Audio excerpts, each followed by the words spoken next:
दोस्तों, ये कहानी है ऐसी 37 साल की औरत की जिसे एक 26 साल के लड़के से एक बच्चा चाहिए, क्योंकि ये अपने डिवोर्स के सदमे से बाहर आना चाहती है। ये औरत बच्चा पाने के लिए क्या क्या पैंतरे आजमाती है, ये देखकर आपका दिमाग घूम जाएगा। तो अपनी कुर्सी की पेटी बांध लीजिए। कहानी की शुरुआत होती है एक 37 साल की औरत रफी को दिखाते हुए। रफी का हाल ही में डिवोर्स हुआ था, जिस वजह से वो बहुत ज्यादा परेशान थी और इसी परेशानी से बाहर आने के लिए वो अपनी कंसल्टेंट लीसा के पास जाती है और कहती है कि उसने डिवोर्स पेपर्स पर साइन कर दिए हैं, लेकिन 9 साल के रिश्ते को यूं पल भर में तोड़ना बहुत मुश्किल है। इसलिए वो अब एक बेबी चाहती है ताकि इस सबसे बाहर आने में उसे मदद मिल सके।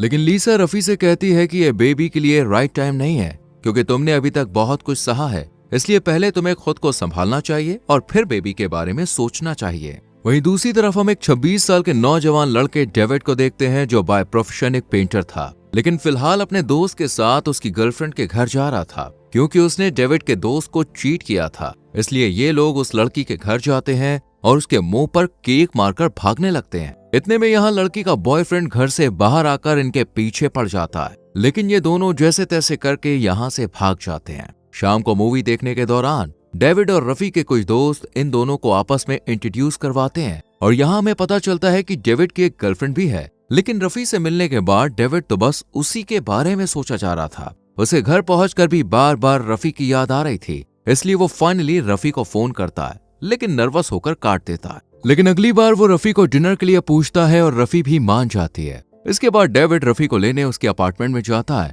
और दोनों डिनर पर खूब सारी बातें करते हैं। यहाँ डेविड बताता है कि वो अपनी गर्लफ्रेंड के साथ खुश नहीं है। तभी रफी भी अपने बारे में उसे काफी कुछ बताती है और इसके बाद ये लोग एक स्टोर में जाते हैं, जहाँ रफी कहती है कि उसकी और डेविड की उम्र में 14 साल का अंतर है। इस तरह दोनों काफी अच्छा समय एक दूसरे के साथ गुजारते हैं। अगले दिन रफी ये सब कुछ लीसा को बताती है और वो कहती है कि बहुत टाइम बाद उसे इतना अच्छा फील हुआ। उन दोनों ने पार्क में बैठकर एक दूसरे की फैमिली के बारे में ढेर सारी बातें की और साथ ही एक दूसरे को किस भी किया। ये सुनकर लीसा बहुत खुश होती है, क्योंकि उसने बहुत समय के बाद रफी को इतना खुश देखा था। इसलिए वो रफी को इस रिलेशनशिप में आगे बढ़ने के लिए कहती है। इसके बाद हम डेविड को देखते हैं, जो अपने पेरेंट्स से मिलने आया था। डेविड की मदर असल में कोई और नहीं बल्कि लीसा ही थी, लेकिन लीसा को अभी तक ये नहीं पता था कि रफी किसी और को नहीं बल्कि डेविड को ही डेट कर रही है। वहीं डेविड और रफी की मुलाकातें अब बढ़ने लगी थी। अब डेविड रफी के घर जाता है और दोनों सारी हदें पार कर देते हैं और एक दूसरे पर टूट पड़ते हैं। वहीं अब ऐसा लगभग हर मीटिंग पे होने लगा था। दोनों अलग अलग जगहों पर जाकर एक दूसरे के साथ हैंग आउट करते थे। डेविड इस बारे में अपने दोस्त को भी बताता है कि उसे रफी के साथ काफी स्पेशल फील होता है, कुछ ऐसा जो आज से पहले कभी नहीं हुआ। इधर रफी भी लीसा को अपने और डेविड के बारे में और डीप में बताने लगती है और इस बार रफी की बातों से लीसा समझ जाती है कि रफी किसी और को नहीं बल्कि उसके ही बेटे को डेट कर रही है। इसलिए रफी के जाते ही वो एक लंबी सांस लेती है और अपनी थेरेपिस्ट से इस बारे में बात करती है, लेकिन थेरेपिस्ट उसे ज्यादा ना सोचने के लिए कहती है, क्योंकि लीसा और डेविड की उम्र में काफी अंतर था। इसलिए वो कहती है कि इनका रिश्ता ज्यादा लंबे समय तक नहीं चल पाएगा। लेकिन लीसा इस बात से परेशान थी कि उसका बेटा एक नॉन ज्यूइश लड़की को डेट कर रहा है। वहीं डेविड रफी को अपनी पेंटिंग्स दिखाता है और फिर दोनों साथ में डिनर करते हैं। अगले दिन रफी डेविड को देखने के लिए स्पोर्ट्स ग्राउंड में जाती है, जहाँ डेविड अपने दोस्तों के साथ बास्केटबॉल खेल रहा था। रफी एक बार फिर लीसा के पास सेशन के लिए आती है और उसे अपने और डेविड के बारे में और गहरी जानकारी देने लगती है। रफी बताती है कि डेविड के लिए अब वो सीरियस होने लगी और वो चाहती है कि अपने घर के हर एक कोने में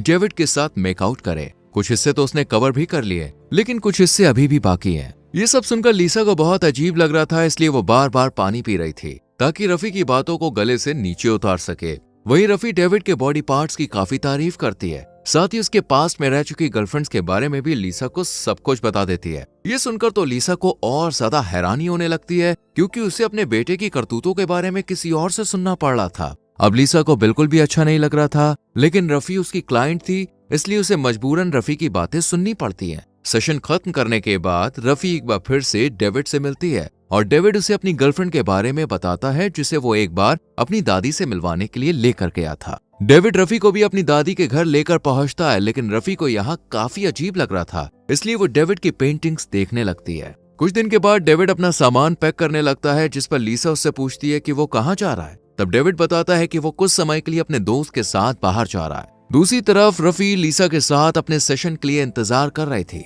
लीसा जब यहाँ पहुंचती है तो रफी बताती है कि वो अपने बॉयफ्रेंड यानी डेविड के साथ कुछ समय के लिए बाहर जा रही है। यानी डेविड अपने दोस्त के साथ नहीं बल्कि रफी के साथ जाने वाला था। ये समझते ही लिसा को बहुत बुरा लगता है और वो डेविड को रोकना चाहती है, लेकिन वो ऐसा नहीं करती और डेविड रफी के साथ एक स्पेशल जगह पर पहुंच जाता है और कमरे में पहुंचते ही ये दोनों फिर से एक दूसरे के करीब आ जाते हैं और अपना प्यार जताते हैं। कुछ दिनों तक तो सब कुछ ठीक चलता है, लेकिन फिर धीरे धीरे दोनों के बीच का रिश्ता और सिचुएशन दोनों ही वर्स्ट होने लगती है, क्योंकि रफी को डेविड की आदतें पसंद नहीं आ रही थी। जैसे कि डेविड कई बार पूरा पूरा दिन बस वीडियो गेम ही खेलता रहता था, जबकि रफी उसके साथ कुछ प्यारा वक्त गुजारना चाहती थी। अब रफी अपने दोस्तों से भी डेविड की बुराई करना शुरू कर देती है, जैसे कि वो बताती है कि डेविड में अब भी बचपना है, उसके पास कोई जॉब भी नहीं है और उसकी पेंटिंग्स भी कोई नहीं खरीदता है। कुछ समय बाद लीसा अपने हस्बैंड के साथ एक होटल में पहुंचती है, जहां रफी और डेविड भी एक साथ थे। लीसा इन्हें देखकर अपने पति के साथ छुपने की कोशिश करती है, लेकिन रफी लीसा को देख लेती है,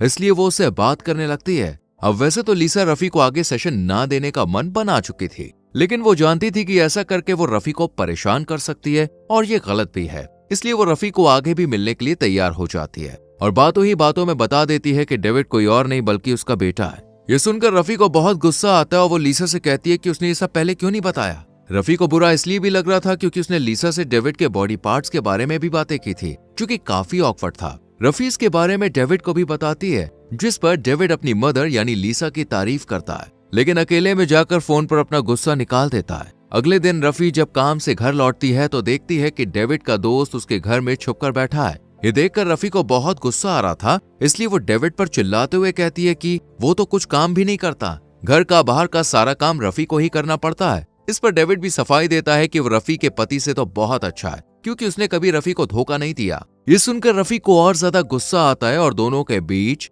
बहस बढ़ने लगती है, जिस वजह से डेविड इस रिश्ते को खत्म करके यहाँ से चला जाता है। लेकिन रात को डिनर पर रफी से माफी मांगता है, बट रफी को इस रिश्ते से ब्रेक चाहिए था, इसलिए वो सब कुछ खत्म करके यहाँ से चली जाती है। दूसरी तरफ लीसा रफी और डेविड के चक्कर में पागल हो रही थी, इसलिए वो अपनी थेरेपिस्ट के पास सेशन लेने के लिए जाती है। दूसरी तरफ डेविड रफी से रिश्ता खत्म होने के बाद काफी मायूस फील करता है और अपनी सभी पेंटिंग्स को बेच देता है और उसे हर पेंटिंग के बदले $1000 मिलते हैं, जिस वजह से वो बहुत खुश होता है और इस मोमेंट को सेलिब्रेट करने के लिए पार्टी करने का प्लान करता है। वो इसके लिए रफी को फोन भी करता है, लेकिन रफी तो जवाब देने को तैयार ही नहीं थी। अब शाम को डेविड अपने दोस्त के साथ क्लब में जाता है, जहां दोनों खूब शराब पीते हैं और डेविड नशे में टुल होकर एक लड़की के साथ पूरी रात गुजारता है। लेकिन सुबह होते ही उसे पता चलता है कि ये लड़की कोई और नहीं बल्कि रफी की ही एक दोस्त है। ये जानकर डेविड को काफी बुरा फील होता है। कुछ दिन के बाद डेविड एक शॉप में जाता है, जहां रफी भी आई हुई थी और यहाँ कई दिनों बाद एक बार फिर दोनों की मुलाकात होती है और इस बार दोनों एक दूसरे पर काबू नहीं कर पाते और दोनों फिर से आगे प्यार करते हैं। साथ ही फैसला करते हैं कि अब वो हमेशा एक साथ रहेंगे।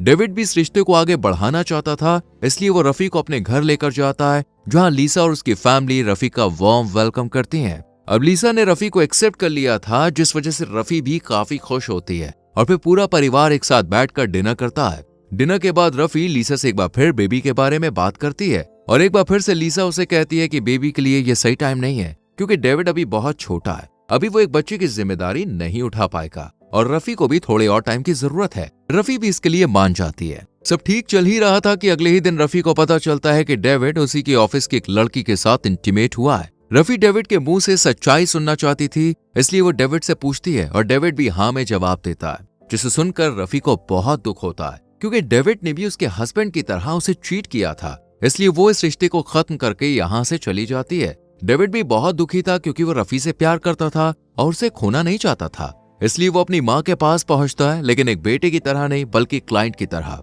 वो लीसा से सेशन लेता है और लीसा उसे समझाती है कि अगर उसके लिए रफी ही सबसे इंपॉर्टेंट है तो इस वक्त उसे रफी के साथ होना चाहिए और रफी को मनाने के लिए बेस्ट चॉइस है बेबी, क्योंकि रफी को एक बेबी चाहिए था। डेविड भी ऐसा ही करता है और रफी के घर जाकर उससे माफी मांगता है। रफी डेविड को माफ तो कर देती है, लेकिन उसे समझ में आ चुका था कि डेविड अभी बहुत छोटा है, ये उसकी पढ़ने और करियर बनाने की एज है। इस उम्र में अगर वो बच्चों के चक्कर में फंसा तो उसके लिए अच्छा नहीं होगा, इसलिए वो उसे माफ करने के बाद भी खुद से दूर रहने के लिए कहती है, क्योंकि वो नहीं चाहती थी कि डेविड की लाइफ में कुछ भी बुरा हो। डेविड भी मान जाता है और इसी तरह पूरा 1 साल गुजर जाता है। एक बार फिर से हम डेविड को उसके दोस्त के साथ देखते हैं, जो उसी रेस्टोरेंट में जा रहा था जहां उसकी और रफी की पहली मुलाकात हुई थी। रेस्टोरेंट में अंदर जाते ही डेविड को एक बार फिर से रफी नजर आती है, जिसे देखकर वो बाहर आ जाता है, लेकिन ग्लास को साफ कर बाहर से रफी को देखने लगता है। रफी ने भी डेविड को देख लिया था, इसलिए वो भी डेविड को देखती है और उसे एक स्माइल देती है। ये देखकर डेविड को भी समझ में आ जाता है कि उसका और रफी का अलग रहना ही बेहतर है।